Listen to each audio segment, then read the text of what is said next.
Hey, sports and drafts fans! I know you're all at home. Listen to that music, like the rave, right? And hopefully, Facebook doesn't take it down again. I've already won my arbitration with them over the music. It's not copyrighted. I own it. So anyway, welcome sports and drafts. He's Dave. I'm Chuck, and welcome everyone. And we're finally back. I was on vacation last week in the beautiful U.S. state of Hawaii, enjoying some Corona brew and Mai Tais, and with our friends Stan and Tammy. So it was a nice, relaxing week to get away. And but hey, we're back, and good to see everyone. And football, yes, Nathan, football is finally here, buddy, and we're going to be tackling that tonight. Hey, Jim and Cindy, good to see you guys. And a lot going on tonight. Before we get into the NFL, the week one, we'll look at the games, we'll look at the spreads, we'll make some picks. Dave's standing tall with his jersey on. And I got to admit, I'm not a European football connoisseur, but here we have a picture of Cristiano Ronaldo and Mo Salah. And I got to be honest, I mean, these stats at the bottom, I'm going to let you talk about this, Dave, but the stats at the bottom, this Mo Salah is, I mean, that's whose jersey you got on, correct?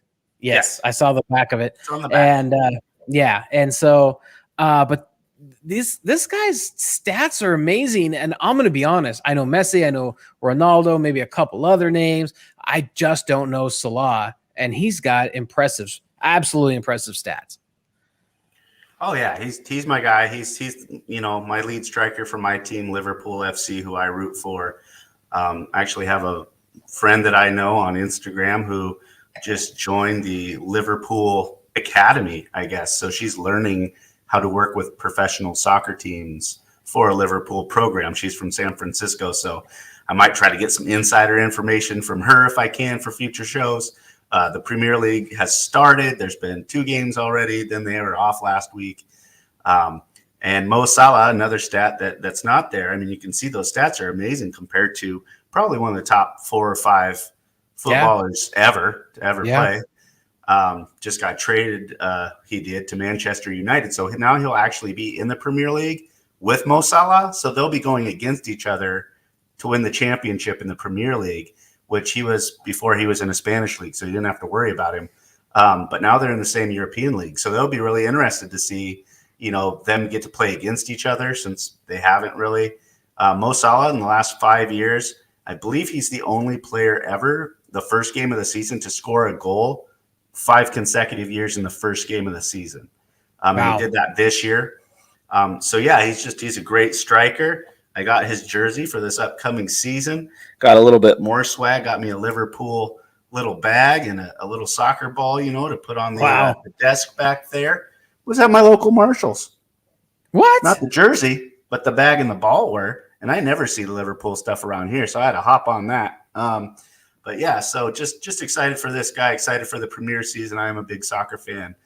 So I saw this stat, and I just wanted to give a shout out to my guy. So this is, this is like my Michael Jordan. This is my Steph Curry for the Warriors. Really? This is my guy on Liverpool. This is my guy. Right. Before it was Steven Gerrard, but he's retired now. This is my new big the man at my squad, Liverpool. Awesome. Hey, Kim, thanks for joining the show. Good to see you, or see you in the group, in the pool of viewers tonight, Kim. And we're excited to talk a little bit of NFL in a little bit here. Also, got to get my mouse to where it's crazy. I have 3 monitors, and I got to, it's crossed. Anyway, they're all out of order.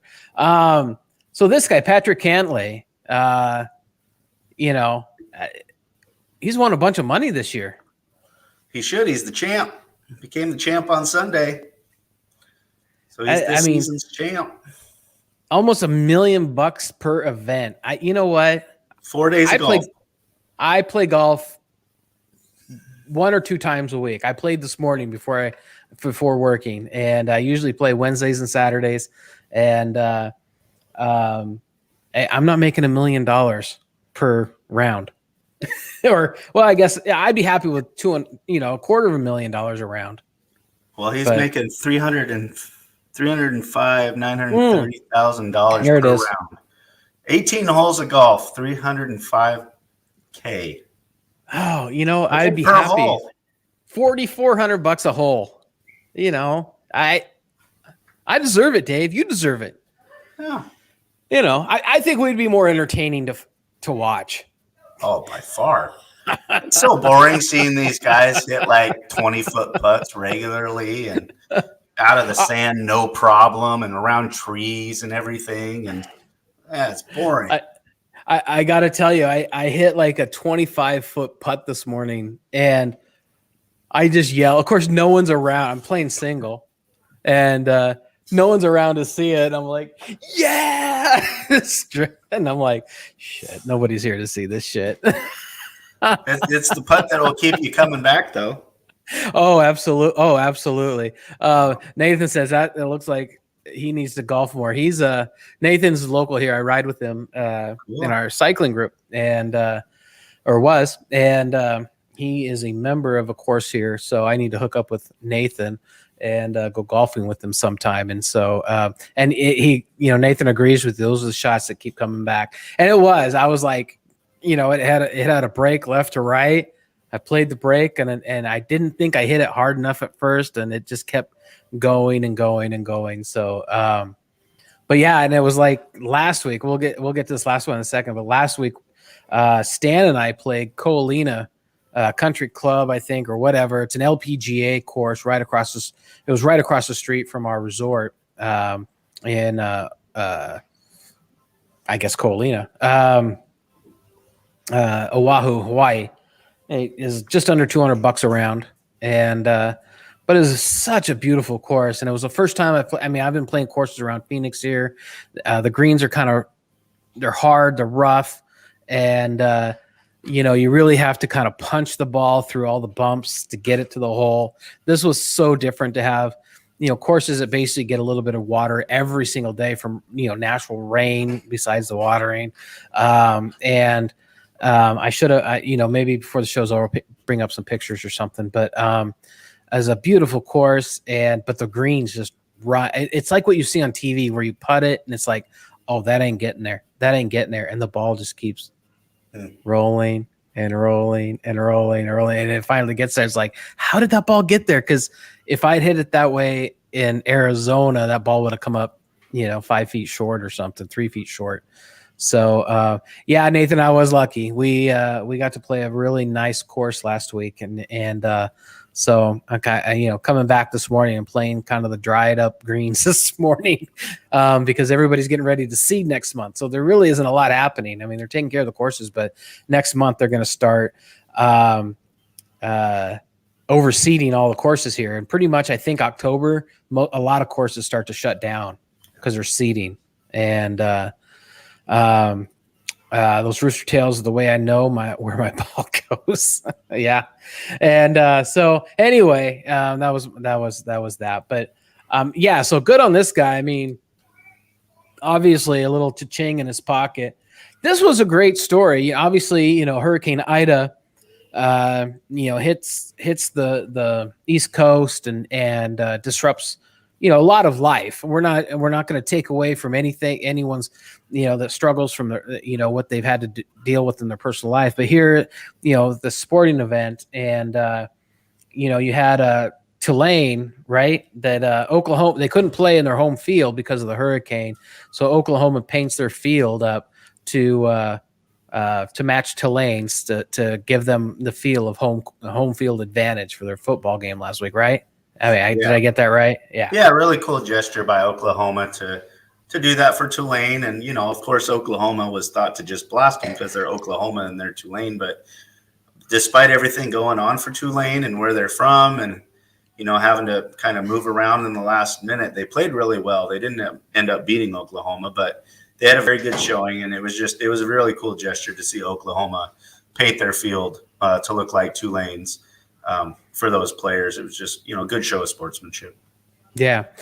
Finally, we got this. This was amazing. You sent me this video, and I'm sorry I couldn't make this any bigger, everyone. Actually, I'm gonna slide this and start this over so you can kind of. You got to. I mean, just the first, 6, 7 kicks never touched the ground. It's like playing a game of hacky sack, right? Back in the 80s, we used to play that every morning. We all had a hacky sack in our pocket that is well worn in. But yeah, look at this. 1, 2, 3, 4. Hasn't hit the ground yet. 5, 6, 7. And then this little reverse kick, haven't seen this. Look at that. Whoop, scoops it right up over the goalie's head. That was just, I mean, that was fun to watch. And it was like I don't know who the red team was. I didn't even look who the teams were, but it's like they were just standing around to watch. It's like the Harlem Globetrotters.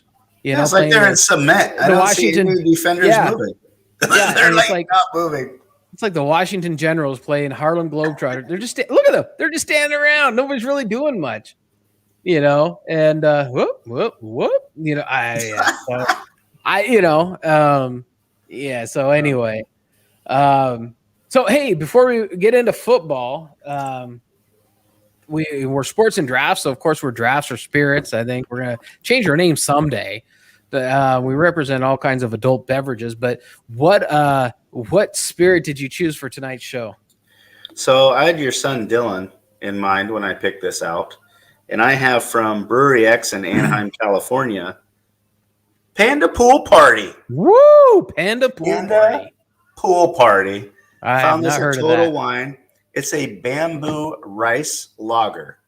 Wow. So I have not tried it yet. I'm pouring it. It's a nice, very, very light color. Very light. Maybe one of the lightest beers I've ever seen. It almost poured out like water. So it's like transparent almost. And let's give it a try. Yeah, it is. Does it taste like bamboo and rice or water or beer? It's almost flavorless. I'm trying to think what it tastes like, and I can't come up with any flavor. Yeah, it's like, I don't know, muddled water. I don't know. It's really light, man. Hey, really Nathan. Light. Hey, Nathan, just real quick. Thanks for joining the show, man. Sucks you got to get up at 4 a.m., man. But thanks for joining, just for the few minutes you could. And hopefully we'll see you next week, buddy. Yeah, I mean, it's an interesting flavor profile. Yeah, sorry, Brewery X. I probably will not be buying this again. I'll finish this can, but I gave it a go. You got a cool can, but yeah, really just kind of maybe a little bitter aftertaste, but really not much flavor when you get into it. So I went a little bit different tonight. Last week I had a lot of beer and a lot of Mai Tai. A lot of Kona Brewing. Fire Rock Lager was my go-to last week. And a lot of that because the resort we were at had all the Kona Brewing options. And the Kona Lager or Fire Rock tends to be a little more gold, a little deeper in color. So which is what I like. So they had Big Wave and all that. But tonight I'm going with the nice Cabernet, and actually for anyone up in the Pacific Northwest, get over here, the Walla Walla area. This is a block 205. This is a what they call it a block is basically the vintner's runoff. One block of a vintage, so that a lot of times wines will, when they call it vintage, they'll just keep running, year after year in the same vintage and whatnot. But this is a block. What's unique about this is that in this block, I've had this last year. I haven't had it since last year, but it's kind of hard to maybe see on the camera, but there's 26,076 bottles of this vintage made. And this is bottle 18,856. Every bottle has a unique label. So it's not like, let's just run off all the labels and print them off. So every bottle of the 26,000 has a unique label with the number on it. Got a Bevmo. How much do you think I paid for this bottle, Dave? Ooh, Walla Walla vintage wine. Oh man, $60 at least. You would think that, right? I paid a nickel. I paid a nickel for this bottle.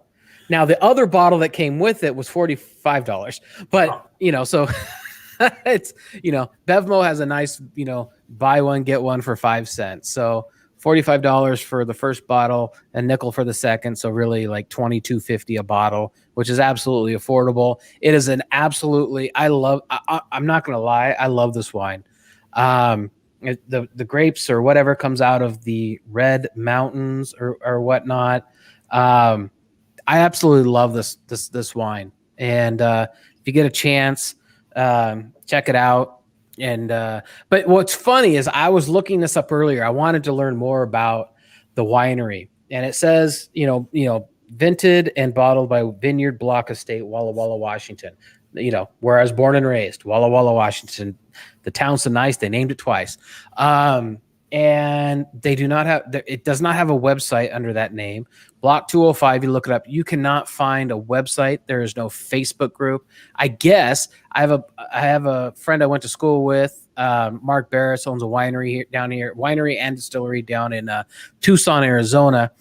And he could probably answer the question, but I understand a lot of the block wines are bought by like ABC Fine Wines and stuff like that. And block wines like this 205, there's all kinds of numbers, and they'll be made by different vineyards or vintners throughout the nation or the world, or I don't know. And so a 213 could be someone out of Missouri. So this one, just this 205, this is a 2016 vintage. So, yeah, it's enjoyable. So anyway, cheers to your bamboo rice wine, and I'm gonna enjoy my smooth Cabernet.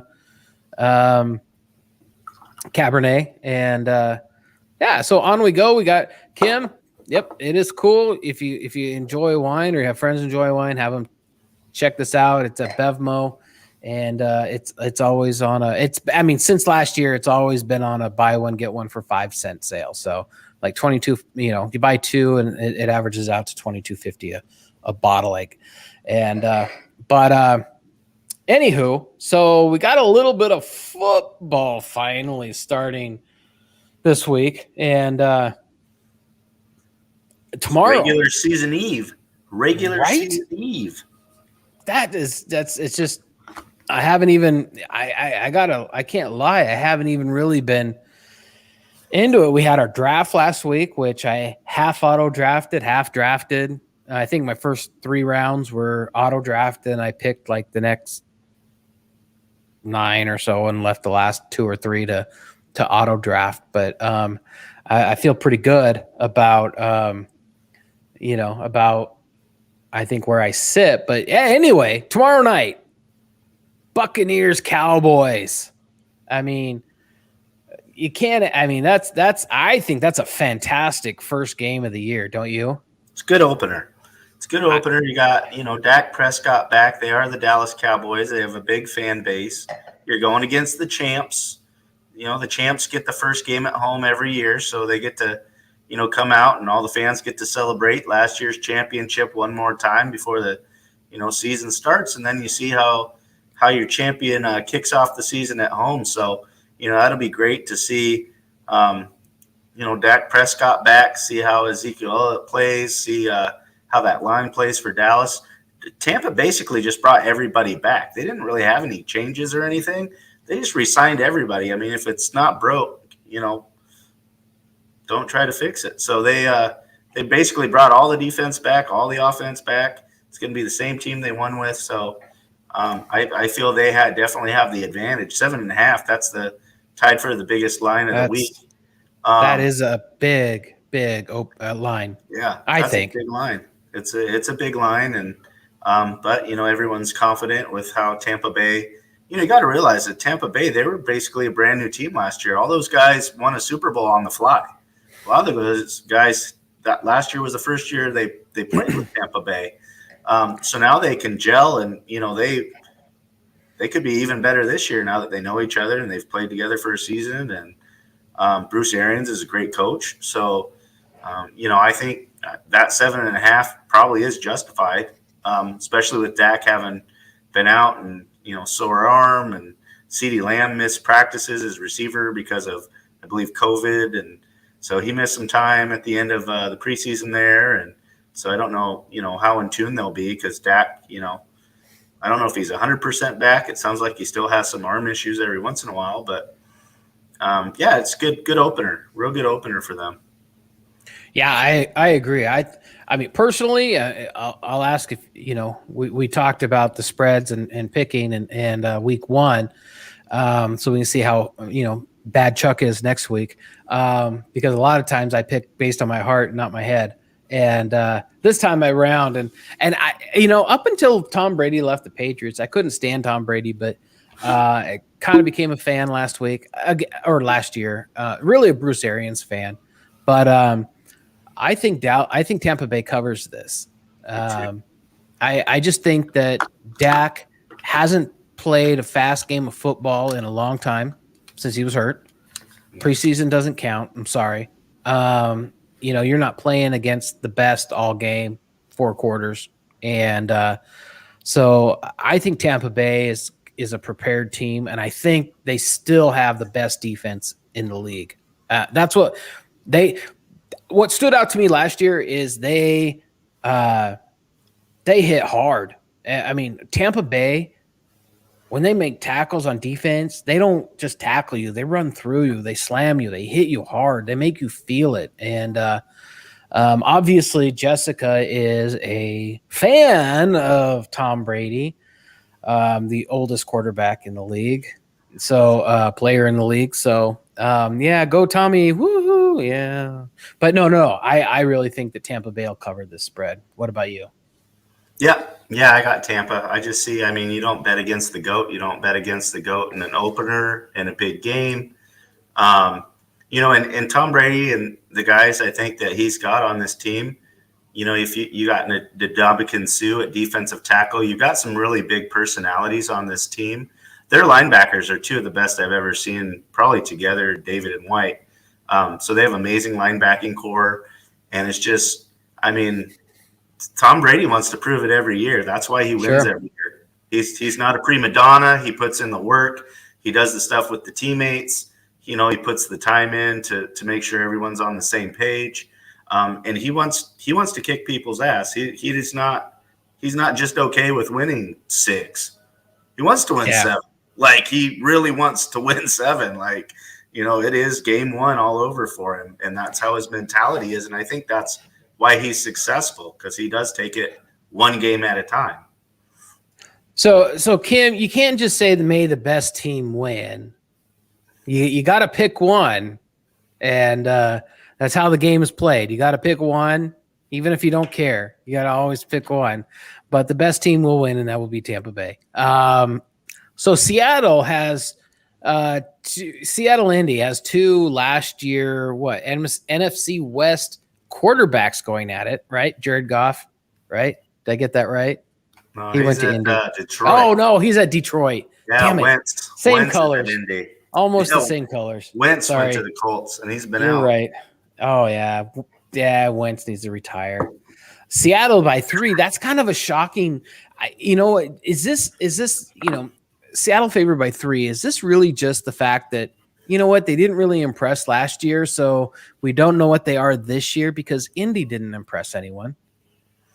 Yeah, basically it's game 1. They're at Indianapolis. I think if it was at Seattle, the point spread would be higher for Seattle because they're better at home than they are on the road. The Colts do have a very good defense, but absolutely no one knows what's going to happen with Carson Wentz there as the quarterback. He's never been the quarterback there. He's always hurt. He's missed a lot of practice, a lot of time. They have a good running back in Jonathan Taylor. They have some weapons for him to throw to, but I don't know how well his line's going to do. Expect Bobby Wagner at linebacker to basically take an Adams at safety. The Seattle safeties and their middle linebacker Wagner are going to probably take the running game out. So they're going to make Wentz have to make plays. I don't think he's been there long enough to gel with his crew to be able to make enough plays. And Seattle still got pretty much their core on defense. They still have Russell Wilson that, pulls magic out of a hat, a few times a game. So, yeah, I'll take Seattle in this. I think they'll cover by a field goal. Yeah, probably. I'm going to give Seattle because Indy just hasn't done anything. So Jacksonville, Houston. So Jacksonville Urban Meyer's first regular season game against what really should be a proven team. Who's the quarterback? It's not Minshew was shipped out. Who's the quarterback in Jacksonville? Rookie, number 1 pick. So you Trevor have a Lawrence. rookie. You have a rookie against a proven quarterback in Houston. Watson's not playing. Well, I understand. Oh, he's not playing? No, he's got all those sexual charges against him. He's been in court all summer. See, that's how checked out. I'm not going to lie. I'm really not going to lie. I have checked out on some of this stuff. I knew all of that was there. There hasn't been talk about it. I thought, this stuff is, was passed or something. Anyway, so Tyrod Taylor, but I don't think they're playing. So Tyrod Taylor, he's a veteran quarterback. Sure he is. He's not terrible. He's a veteran quarterback. He plays. I'm actually going to take Houston. There's going to be a lot of excitement on the Jacksonville side, except for the fact that they let Tim Tebow go. So they're going to be a little depressed about that in Jacksonville. I'm going to take Houston on this one. I think Houston covers. I think Houston covers. I'll take Jacksonville just for fun, but I could see Houston stepping up because, the quarterback's the leader of your team, and when you haven't had the leader of your team for several months and you feel like you don't know where you're going, I feel like the team is going to rally around Tyrod Taylor. I don't believe that Deshaun Watson is that whole team. You can't do anything by yourself in the NFL. So I think it'll be a close game, but I'll just take Jacksonville to differ with you for fun's sake. Okay. Philadelphia, Atlanta. This is really a toss. 4 points is a weird number to me. Yeah. It's like, okay, somebody, Philly's going to win by more than a field goal. And I don't even know who the quarterbacks are. I know the quarterback. No, I don't. Is Matt Ryan still there? That's awful. That's awful. They pulled him. They're just pulling this guy out of the old folks' home and saying, win one MVP and get to a Super Bowl that you had the worst loss ever in a Super Bowl, and I guess you keep your job forever. I don't know. Yeah, I don't know. And I did they lose their top receiver? Julio Jones left. They still have Calvin Ridley, but they don't really have a running game, and they don't. Yeah. When I saw this spread, I was kind of shocked because I'm taking Philly. I'm taking Philly. I'm taking Philly to win, not just to match the spread. Like, I think the Eagles will win this game, even if it is in Atlanta. I think the Eagles win. Oh yeah, I think I would take Philly in this game too. And hey, Chargers, Washington. Justin Herbert. This is basically a toss-up game in Vegas. 1.5 points. I'll easily take the Chargers in this.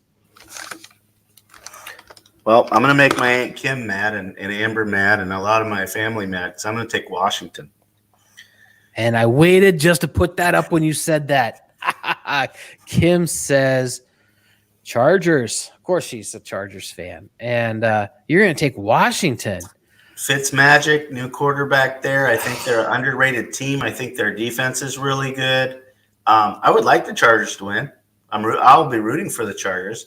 But I feel like game one, there's a new coach in San Diego. They had a lot of injuries where a lot of guys came back and they haven't had a lot of time together. I just feel like that Redskin defense is going to be a lot better than people give them credit for. And Fitzpatrick will be able to make just enough plays in game one at home to maybe get a win by a field goal or a couple points. So I'm just going to go Washington for that reason. But I do hope. I would prefer the Chargers to win, but if I have to pick, I'm going to pick Washington. I'll be happy. I'll be happy if the Chargers win by over 1.5, but I'm not picking it. So Doug says you are fired, and Doug, and you don't know Doug, but Doug is the number one center in one of the top football leagues that I've ever played in, which is the Primetime Sports co-ed flag football league in Santa Clarita, California, and he is our the league leading center. So I'm trying to number one center, yeah, and so that's his own self-proclaimed name, and but no, he plays the position well and loves it well. So, and Doug is actually in the team. I'm still a member of the Facebook group for my past team there in Santa Clarita, and I believe they went undefeated and are heading into the playoffs undefeated this weekend against their first round opponent. Don't know who it is, but good luck to you guys, Doug. And Kim's just wants to say LA nephew. So I'm going to, I absolutely, you know what? I will, unfortunately, I love Ryan Fitzpatrick. I really do. I will root for this guy every week, but I just think that the 2020, whatever rookie of the year, Justin Herbert, and all the yards that he put up and points, I don't care who he's throwing to. He's going to put it on the spot. So, I just have all the faith in this guy. And I know that, hey, you know, you have one really good year and then everybody really then adapts. But I think this guy's got something. And I don't think the Chargers, unfortunately, Kim, sorry, I don't think the Chargers will do much this year, but Washington is definitely a team. I actually think I was going to call them the Clippers. The Chargers, I think, will win this by 7-10, actually. So I'd love to see it. Go Herbert. Yeah, exactly. A duck, but that's not 100%. That's part of why I'm picking him, but that's part heart and part brain. And but I really think that matching these two quarterbacks up right now, Herbert is the hottest quarterback in this matchup. Pittsburgh and Buffalo. This is. I mean, to me, Pittsburgh is still it's becoming a geriatric team. They didn't show much last year. I don't think they did much in the offseason. I believe the 6.5 points to Buffalo is really warranted. To me. Mm-hmm. I mean, I don't know about you. Yeah, Buffalo's at home. I have Buffalo win the AFC this year. I have them against the Chiefs in the AFC Championship game. I've seen Buffalo get better since Josh Allen got there. This kid is legit. He is a legit quarterback who makes big time plays. You know, no matter who he's throwing to, they don't have much of a backfield. He figures out how to win, and the defense usually keeps the score pretty low. They just do a great job. And over the last 3 years, I've seen them just get better and better and better and better. Like 3 years ago, they were close to winning a bunch of games. They lost, but they'd only lose by 3 or they lose by 1. But they were in every game. And I was like, oh, man, this team's like really close to being good. They just barely are losing games. Yeah. And the next year, they won quite a few games. And then last year, they kind of broke out and won a bunch of games. And so I just see them getting better and better. So I have the Bills covering this easy because I see them as one of the teams on the rise that it's going to be like them and the Chiefs for the next 5 years in the AFC. They're going to be battling back and forth, kind of like Brady, Peyton Manning, New England Colts. Yeah. It's going to be Mahomes, Chiefs, Allen, Bills going back and forth like the next few years. Kim agrees with you. And what do you oh, you know what? Dad says his Steelers are old like him. Yes, they are. You know what? You're not in a nursing home, but I think the Steelers are. And that's kind of worrying to me. Let me ask you a honest question about Pittsburgh. They really they're probably giving their fans enough wins a season to hang on to hope. But they really don't have a full mix to win it all, I don't think. Do you think it's a player issue or a coaching issue at this point? I mean, you do have older players. I mean, Ben Roethlisberger's been with the team for a long time. You've got veteran players there that are good I'm not taking anything away from the skill, but do you think that the team is getting too old, or do you think that the coaching has just been there too long, that the coaching philosophy, the schemes from offense and defense have become too stagnant for the way the league is going? Yeah, the way Tomlin is and the way that Pittsburgh's always been is they try to bring in a big back, which they did. They drafted Harris out of Alabama. He'll be a rookie. He'll be a 3-down back. He's going to probably touch the ball 25 times a game as a rookie, 30 times. Because you can't have Ben throw the ball 40 times a game anymore.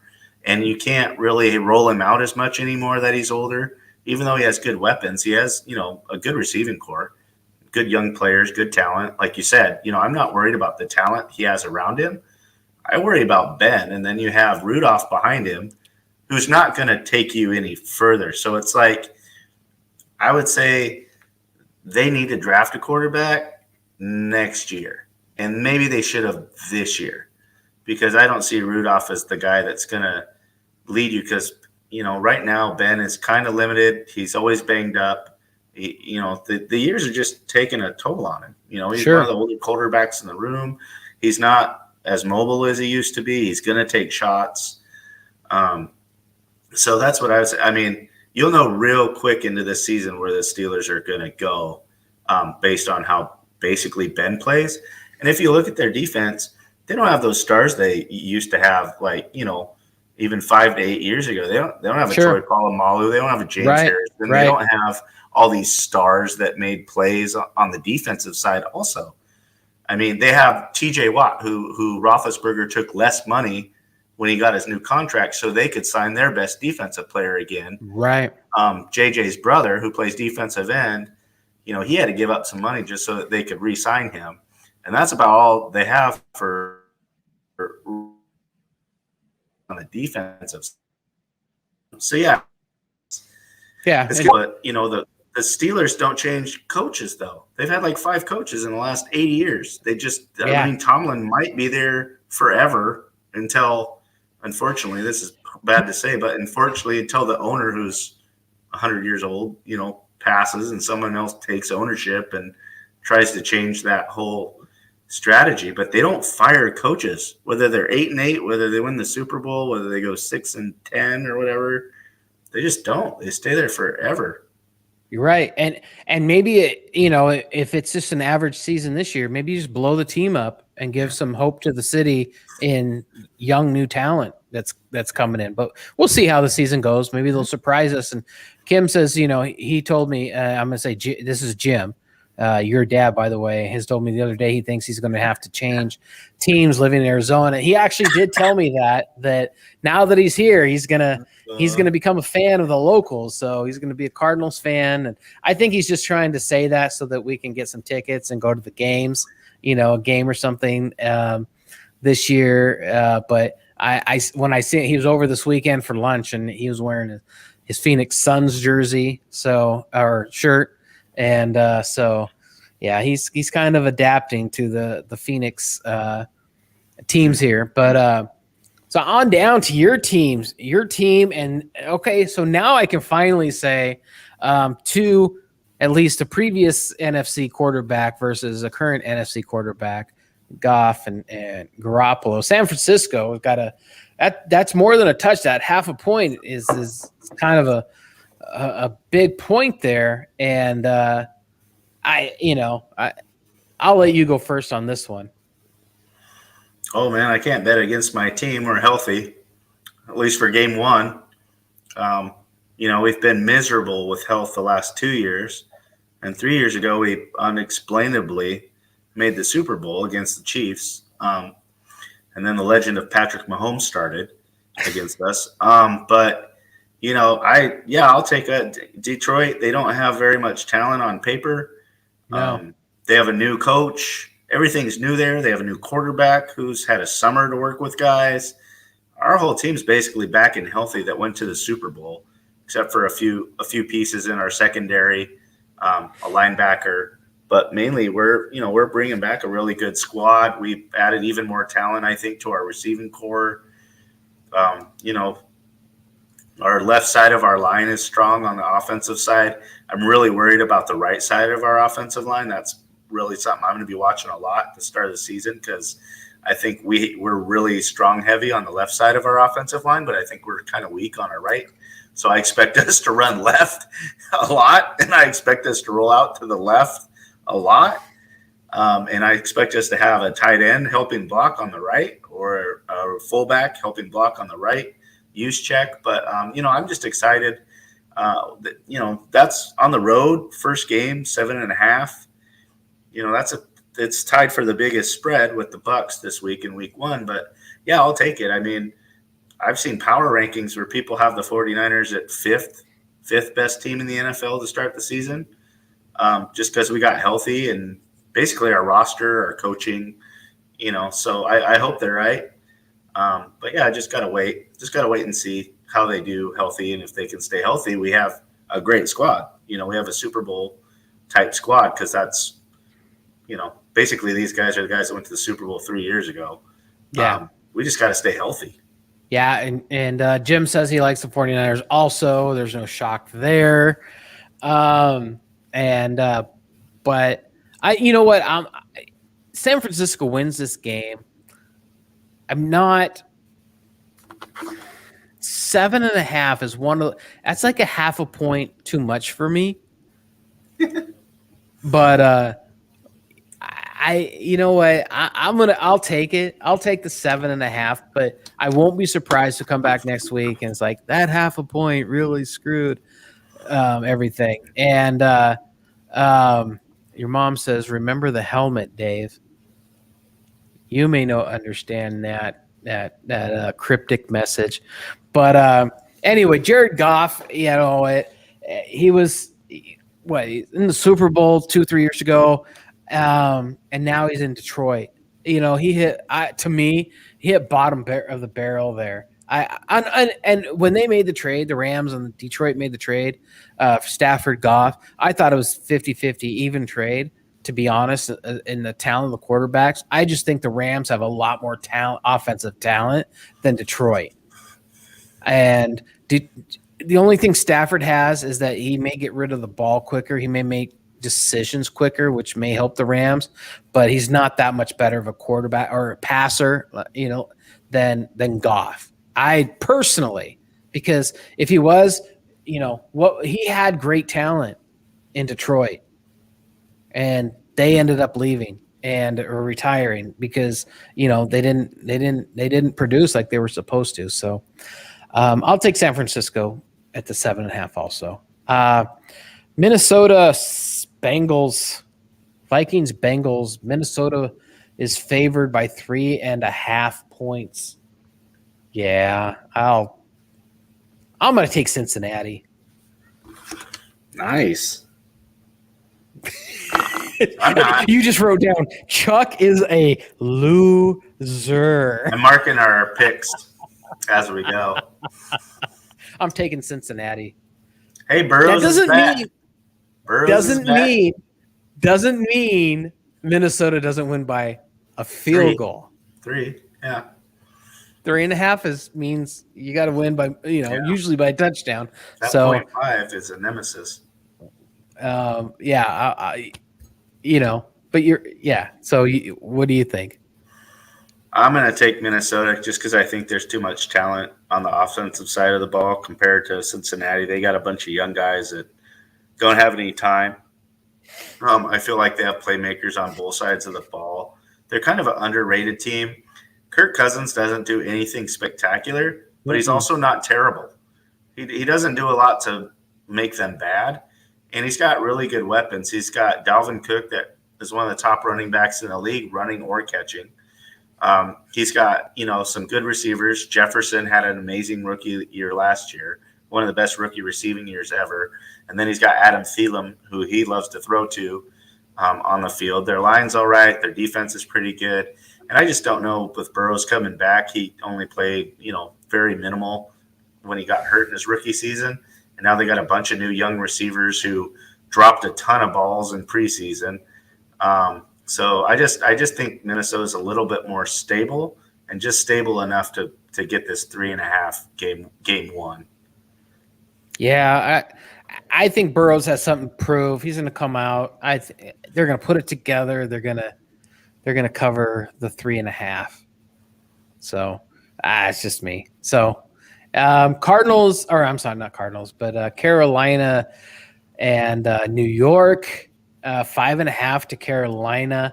I need to take Carolina because I have McCaffrey on my fantasy team. So for that reason alone, I'm going to say Carolina covers 5.5. Hey, there's plenty of different reasons to pick a team. That's as good as any when you don't know. I got Carolina too. I have Carolina just because for this reason. So they got Sam Darnold. Sam Darnold last year was a New York Jet. Yeah. The Carolina Panthers are playing at home against their quarterback's ex-team who got rid of him.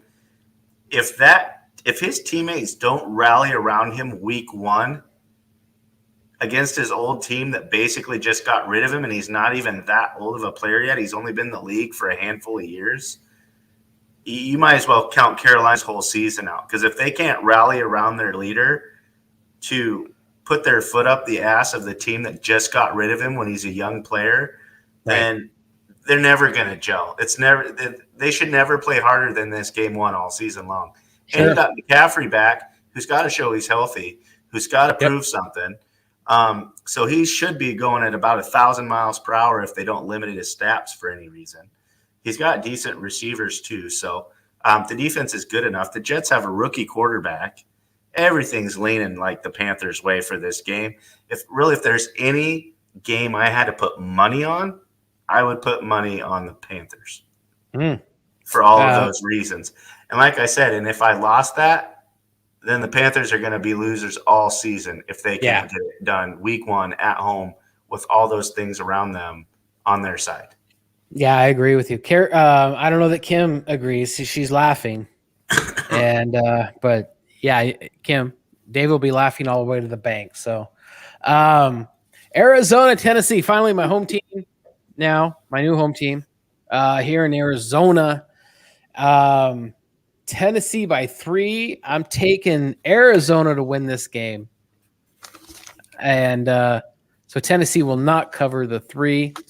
And I'm taking it just freaks me out. Dave's.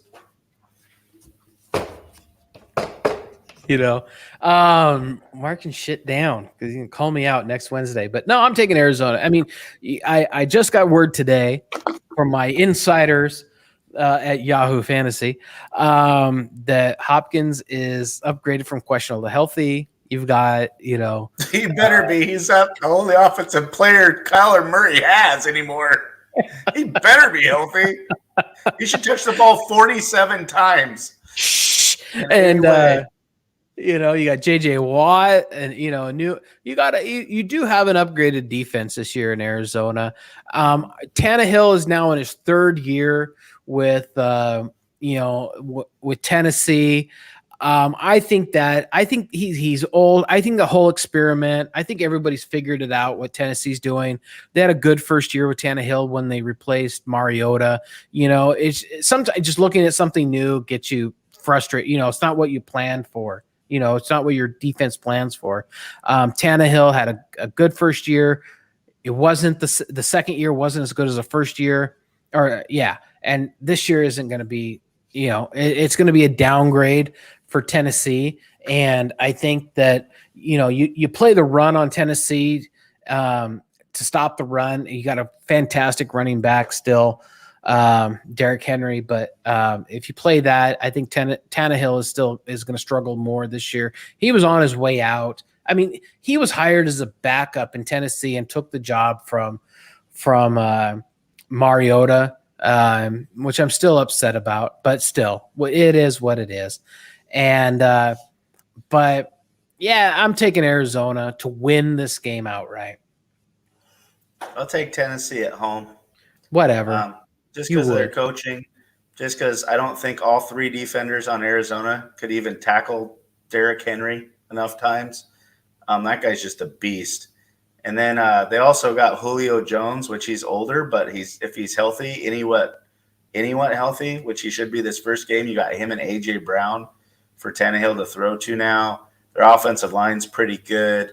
I think they have just enough defense. I think at home, I'll take them for 3 at home on game 1 when a should play Hopkins is really the only offensive player worth a crap right now on the Cardinal team, because I don't know what Edmonds is going to bring in the backfield. I really do hope James Conner helps them out, the big back that came over from Pittsburgh. They let him go because he was injured, and they basically draft a replacement that's just big and like he is, a bruiser. And I think James Conner could be a comeback player of the year candidate, really, if they give him the opportunity in Arizona. So I would like to see him do well. But with Fitzgerald gone, you have Christian Kirk as like maybe your secondary receiver, which nobody drafted him in fantasy ever. And he's your number 2 wide receiver on your team. I just don't know if Kyler Murray can – he's fast as hell, and I drafted him as one of my fantasy quarterbacks just because I think he'll be rolling out of the pocket and running for 10-yard runs in 1 second about 10 times a game. So I look for Kyler Murray to have like 60 yards rushing per game.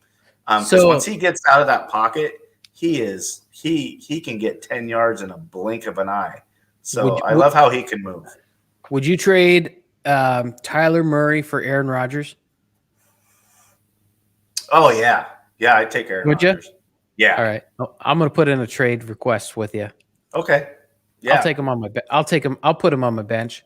Oh, yeah. Yeah, we'll get into that during the Packer New Orleans when we pick that game, why I would take Aaron Rodgers. And I'll put in a trade. I'll put in a trade in our fantasy because I'm not gonna lie. I accidentally drafted Aaron Rodgers as my backup because when I hit the draft on Tom Brady, it didn't change the screen, and so I was tapping it, and then all of a sudden I started doing this. I'm in Hawaii on my iPad doing this. Like, come on. And I kept doing this in rhythm, and it took Tom Brady and then immediately took Aaron Rodgers. And that's when I texted you, dude, I didn't get my second pick. And when I looked on my screen, Aaron Rodgers was off my screen on my bench. Oh. And I think he's a fantastic quarterback, and I would be stupid to get rid of him, as anyone would probably say, what, you have Tom Brady and Aaron Rodgers? You're stupid. But I did plan to take Kyler Murray as my backup. You're solid at quarterback either way. And so I'll put in a trade and see if you take it and if anyone argues. Take it. But yeah, I mean, Arizona. I'm. We'll see next Wednesday. I'm dead set Arizona's going to win this game. Cleveland, Kansas City by 6. It's hard to. It's just hard to bet against Kansas City. At Kansas City. Yeah, that's it. That's just too hard. I mean, that's too hard to bet against Kansas City in that. Miami, New England. So New England gets rid of Cam Newton, goes with the rookie, and New England is favored by 3. So the second team is at home, right? No, they are in New England, but that's not how this figure works. But they are at home. New England's at home. Yeah, I would probably take New England here, I guess, just for coaching purposes. Yep. I have that too, and that's the only reason, because I don't think the Patriots roster is better than Miami's. I think Miami has better talent on their roster than New England does right now. But when you give Bill Belichick a year to figure out how to win game 1 at home against Tua Tagovailoa, who struggled last year, and a young roster and a young head coach, quite frankly, in Miami, I just don't bet against Bill Belichick at home week 1 when the spread is 3 and he's not playing against an elite team. You know, I give it to coaching too for that reason. Yeah. So sounds like Kim is, past her bedtime, has to check out. So good night, Kim. We'll see you next week, hopefully. Denver and the Giants. That's a toss-up. This is the hardest game for me to pick. When I looked at all of them, this was my hardest one. Yeah. Who's a quarterback in Denver? It's Teddy Bridgewater. He won over Locke. He's a veteran, and he played pretty damn good in the preseason. Against Daniel Jones, right? He's a pro, yeah. I mean, he's a veteran pro. He can sling it. Do you know which team's the home team? The home team is the Giants. So Damn New it. York. I wanted No, to take Denver here. Easier pick at least. I wanted to take Denver in this. I'm gonna take Denver 2.5. Oh, it's a field goal. Yep. Because you can't win by a safety. You have to win by field goal. So, I'll take Denver.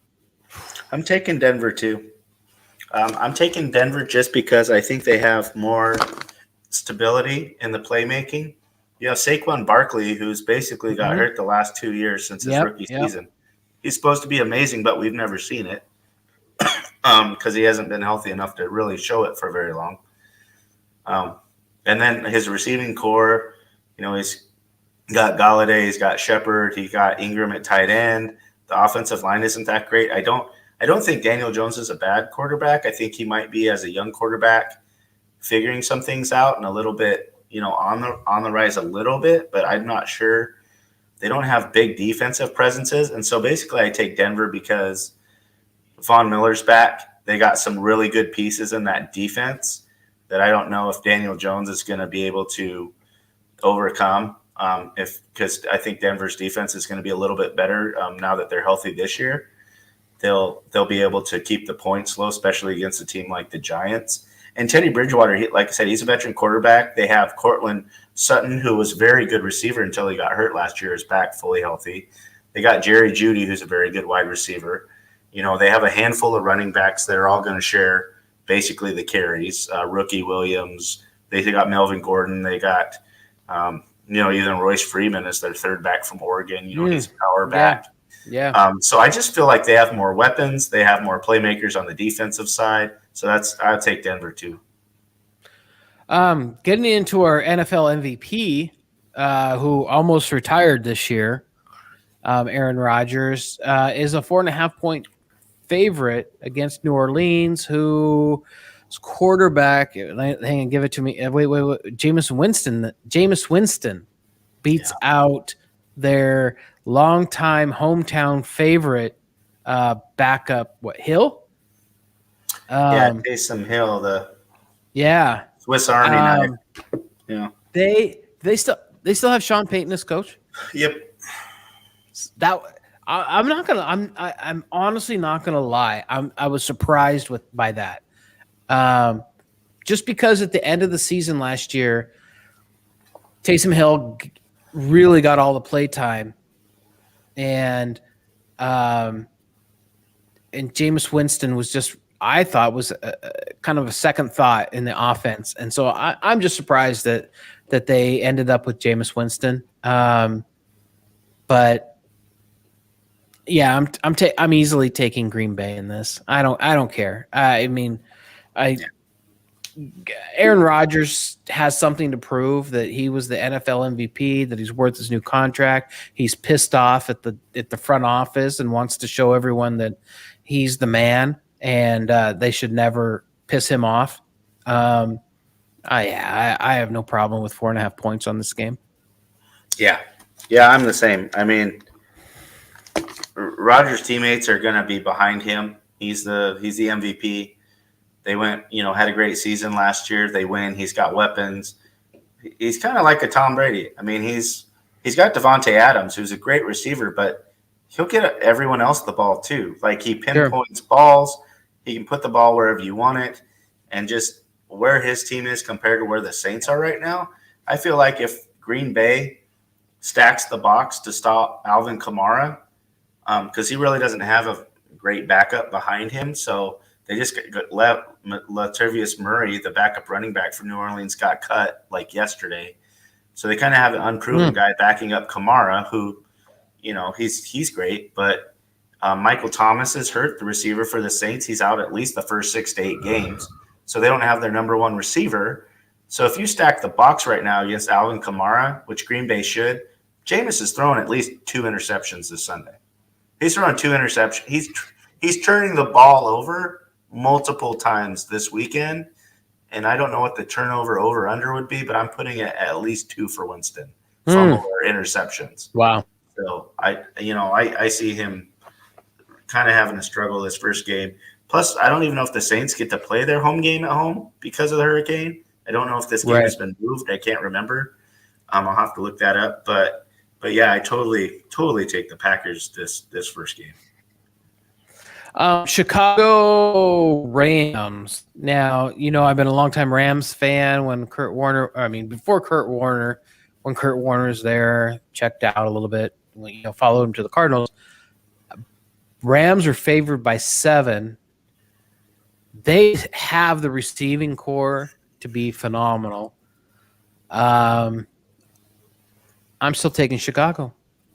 Oof. That's a heart pick right there. That's not a head pick. That's a heart pick. I'm taking Chicago. And I don't even know who their quarterback is. Andy Dalton to start week 1. Ooh, damn that Andy Dalton. He sucks, but he can put up 400 yards a game and lose. I'm still taking Andy Dalton. He easily proved in Cincinnati that he could put up 300 to 400 yards and lose a game, but that wasn't all on him. So I'm taking Chicago to cover. That's 7. Yeah, of course you are. Of course you are. The only thing I'm worried about is Stafford and how in tune he is with those receiving core, because you got a new quarterback coming in. You have had limited time. You've only had a summer. So how in tune is he with those receivers? They also lost their starting running back during the preseason, and now they went and got Sony Michel from New England to share carries with Darrell Henderson.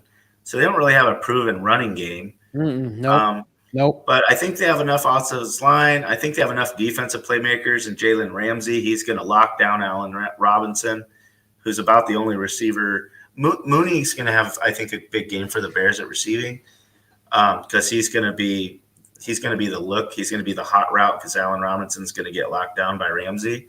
I really worry about all the pressure Dalton's going to get, though, because he can't move very well. And you have Aaron Donald, the best defensive player in the league, coming right up the middle at him every play. And it's in LA. And I've went and seen Chicago in LA like twice recently. And every time Chicago goes to LA, they get blown out. So that's why I'm taking LA. Oh, then they're due. They are due, that's for sure. And I'm more of a Bear fan. That's my second favorite NFL team. So I'm picking against a team I really like, but I feel like I don't see him do good in LA ever. And again, I'm taking the spread. So Rams may win, but not by 7. 3-6.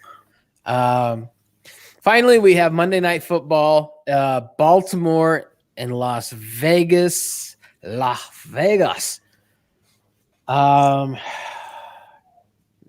Baltimore is favored by 5 here.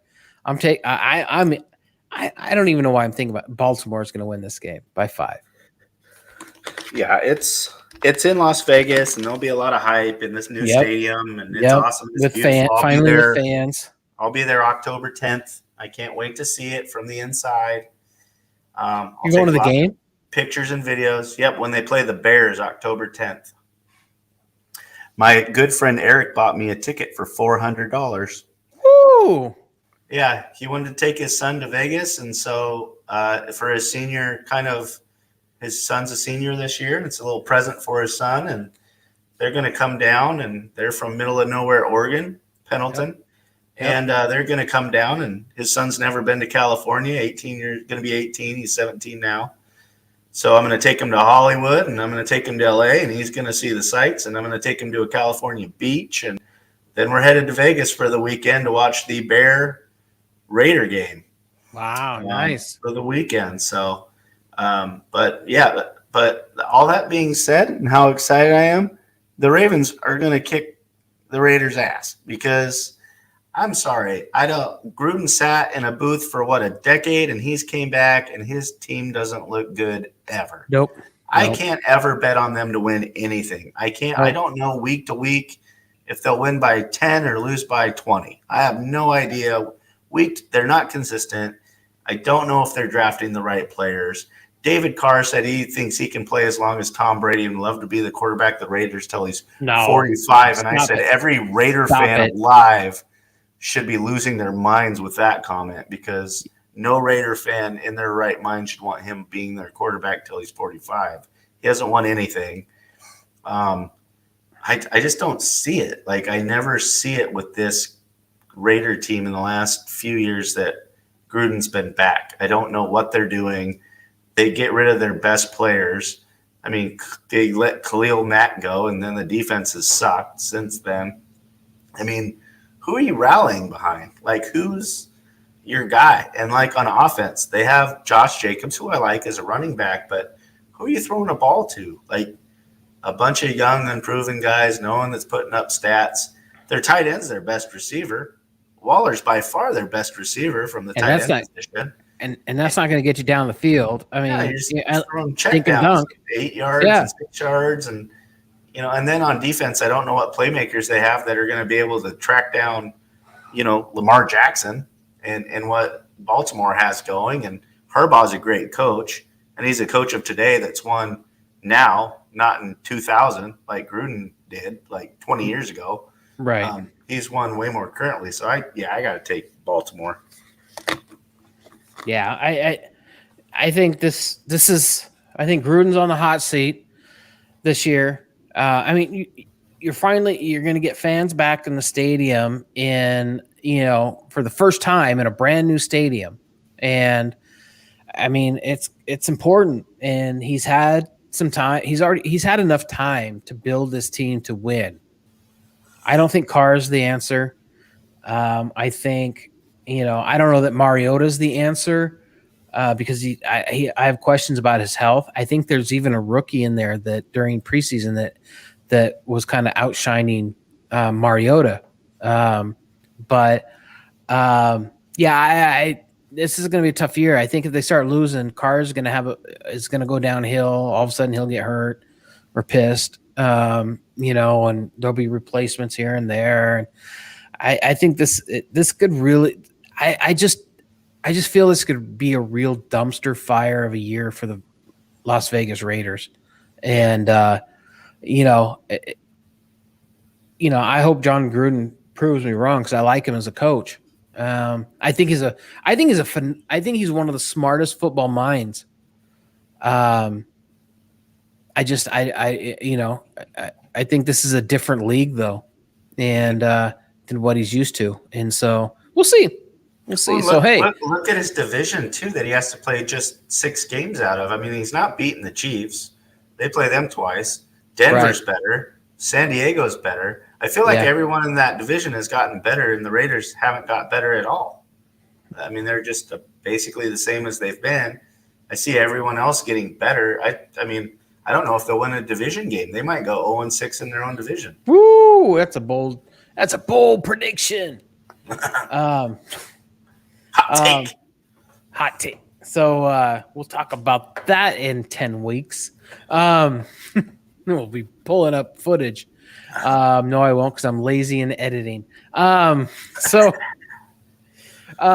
we're well over an hour, but we don't want to. We want to take obviously a few minutes, as we do each week, to talk about play it through people of the week, and this week Dave decided he really just wanted to kind of recap on something that has really been growing, and rightfully so. And that is, as we have our Olympics every couple of years, whether it be summer or Winter Olympics, there are, immediately after the Paralympics, and which is and should be just as important, because every athlete that competes, regardless of their ability, as long as they're competing, should be recognized. And so we just basically, Dave had chosen some things to pull up and just share from the recent Paralympics.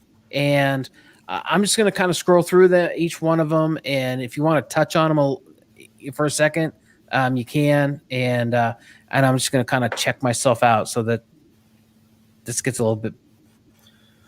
Yeah, overall, I just shared some pics with Chuck today to share on the show, and I've really been enjoying watching the Paralympics. So they come on, after the Olympics on, the Paralympics are in the same country, so they're in Tokyo, Japan, and competing in all the same venues as the Olympics that just ended. These Paralympics just ended on Sunday. A lot of great moments, though. This moment here, so this was a blind runner. Everybody in the orange vest is a guide. So basically, they have to run with the runner and they guide them, whether they're just running next to them. I think they actually wear kind of these linked bracelets that are attached to each other so they can kind of keep pace with one another.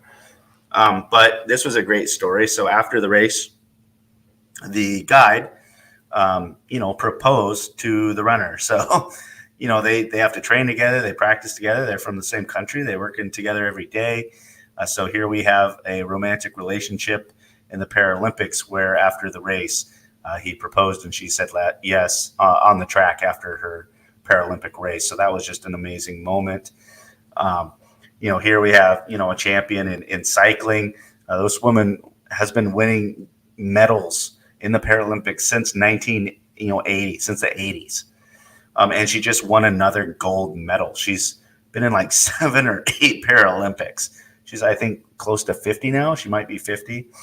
And so she, just stories like this where, she hadn't won a gold medal since the 80s. She had won bronze and silver and things like that. But, I mean, we're talking, 30 years from her first gold medal to getting her next gold medal?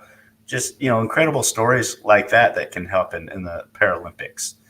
And then there's all sorts of sports that, are different in the Paralympics, just depending on 48 years old. There it is.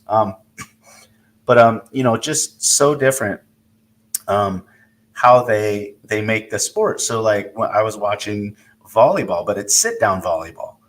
So the players have to, they basically have their legs tucked under them and they have to be on their butt the whole time they're playing. The net's like, I don't know, 1.5 feet, 2 feet high. So that's really interesting. I saw a volley between all these Paralympic volleyball players where it was a men's game and they volleyed it back and forth, I swear, over 20 times. It was an amazing clip that you can see on YouTube if you go to, Paralympic men's volleyball volley, and you can see it there. It's awesome. And then what Chuck has is just amazing that,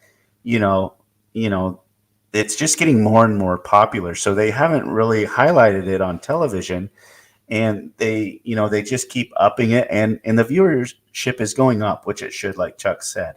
I mean, these athletes are amazing. I have watched, long distance runners that were blind with guides.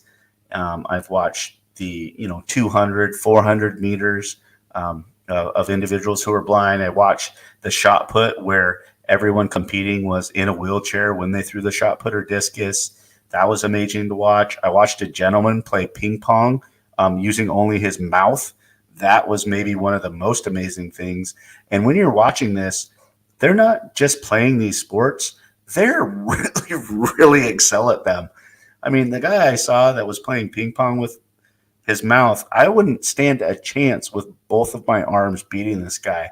I mean, he's putting spin on it. His serves were amazing. Like, the things that are holding him back, it doesn't seem to hold him back. It just makes him stronger in different ways. And there's a lot of sports I saw like that. So this is the Australian rugby team. I mean, this is wheelchair rugby. I mean, you see the guy on the ground. That's when you watch it, that's most of them. Like most of the game are crashing into each other, falling over, having to pick themselves up. Do you know how much energy it must take to lift your body up, lift your chair up, get yourself? People don't come out and help them get their chairs up and put them back in the they do all this themselves. So they're getting knocked down. They're putting their chair up. They're getting themselves up, getting themselves back in the chair.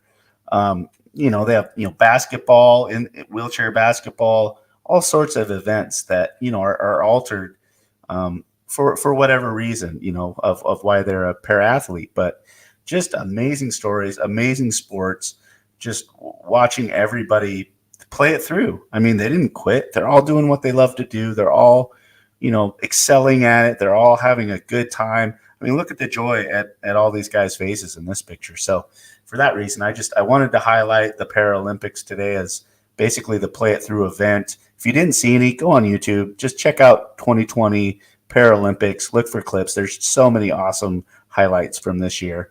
And then we got a shout out. So one of our former Play It Through persons of the week here, Rob Mendez. He's a JV coach out of San Jose, California. Football coach. No arms, no legs. Go back to our past episodes and find it. Watch all about Rob. But he has just released a book this week, so you can get it here. Who Says I Can't? That's the name of his charity too. So it's his story. I'm going to get a copy of it. This is a clip from Amazon, so you can go to Amazon right now and buy his book in all these different formats: Kindle, audiobook, audio CD, hardcover. I'm going to get the hardcover. I'm old school. Chuck will probably get the audiobook. He likes to fall asleep with his, iPad on his chest and his face. But I'm going to get this book. He is doing a signing in San Diego, which I'm only 50 minutes away from where he's doing it. So I'm going to try to get this book. I'm going to go down. I'm going to let him know that I respect him. I've given him a shout out, and I would like him to sign my book. So I'm going to continue to support Rob Mendez. I was just cracking up so bad because you were so absolutely correct. Every night I fall asleep with my iPad going smack. Oh my goodness. Yep. Audiobooks are for me. And you know what? And Paralympics needs to be respected more. I have a friend or an acquaintance from, she probably wouldn't say we're friends, just because our political views differ completely. But she has been a coach and a supporter of Special Olympics, special needs athletes for most of her life. Laura Riddler, hope you don't mind me sharing your name, if you ever watch this show. But she has been fantastic. And even though we may not agree politically, I have so much respect for what she does in the world of supporting special needs athletes. And again, she's not just, talking about them. She's out there participating and being a part of the sports that they are a part of and supporting them as individuals and as teams. And so you know what? I'm not going to lie. I didn't watch enough. And I need to, but I guess, to be honest, I didn't watch a lot of Olympics this year either. And it was hit or miss on some stuff. I wasn't, for whatever reason, I wasn't feeling it this year and with the Olympics. And so I'm hoping that with, but now it's next year, right? In Hong Kong, Winter Olympics, since we had to skip a year. So hoping to get back in the groove next year with the Olympics and getting things back on track. But the Paralympics is just as important in what these athletes can do within their own abilities, and they have the same competitive mindset as any top Olympian out there, and they should be recognized equally for that. And I'm glad that they have that venue to do so at the same level. And so I'm also glad that, is that the one slide it had shown that, 2012, there was only 5.5 hours of coverage. And in 2016, it went up to 70 hours. And this last Olympics had over 1,200 hours. So, just in 8 years, how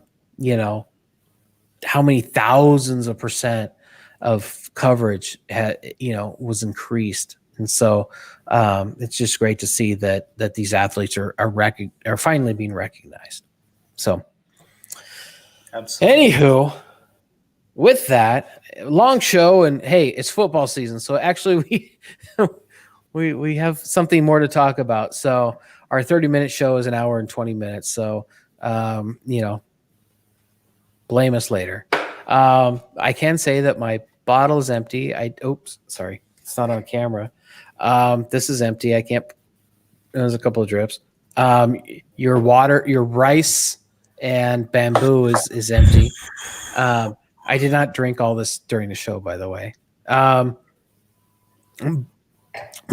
it was enjoyable. So with that, friends and fans, thank you for joining us for Sports and Drafts. We will see you next week, 8:00, to see how poorly Chuck did in his heartfelt picks and how well Dave does in his thoughtful picks.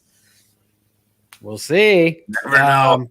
You never know. So anyway, we'll see you all next week. Thank you, Dave, for your insights and your knowledge, your vast knowledge of sports. And we'll see everyone next week. All right, everyone. Good night.